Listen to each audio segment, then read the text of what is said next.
জাতিসংঘ সাধারণ পরিষদের ৭৯তম অধিবেশন বিভিন্ন দেশের রাষ্ট্র ও সরকার প্রধানদের অংশগ্রহণে বিশ্বের সবচেয়ে বড় আসর বসেছে যুক্তরাষ্ট্রের নিউ ইয়র্কে।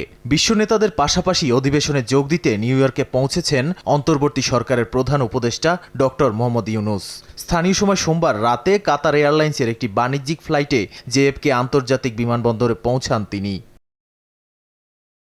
বিমানবন্দরে তাকে অভ্যর্থনা জানান জাতিসংঘে নিযুক্ত বাংলাদেশের স্থায়ী প্রতিনিধি এম এ মুহিত। এ সময় বিমানবন্দরের বাইরে যুক্তরাষ্ট্রের শত শত বিএনপি নেতাকর্মী ডক্টর ইউনূসকে স্বাগত জানিয়ে প্রীতি সমাবেশ করেন। এরপর বিমানবন্দর থেকে সরাসরি ম্যানহাটনে তার আবাসস্থল গ্র্যান্ড হায়াত হোটেলে যান প্রধান উপদেষ্টা। আশা করা যাচ্ছে যে এটা একটা খুবই সৌহার্দ্যপূর্ণ মিটিং হবে। বাংলাদেশের ইউএস বাংলাদেশের সাথে খুবই পুরনো বন্ধু, আমাদের বন্ধুত্বটা আরও যাতে এগিয়ে নেওয়া যায় সে বিষয়ে আলোক তুলো হবে।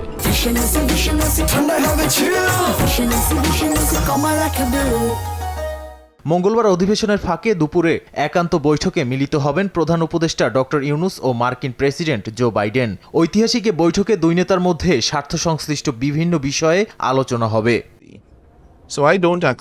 এবারের অধিবেশনের সভাপতি ক্যামেরুনের সাবেক প্রধানমন্ত্রী ফিলেমন ইয়াংয়ের সভাপতিত্বে উদ্বোধনী পর্বে বক্তব্য রাখবেন জাতিসংঘের মহাসচিব আন্তোনিও গুতেরেস ও মার্কিন প্রেসিডেন্ট জো বাইডেন।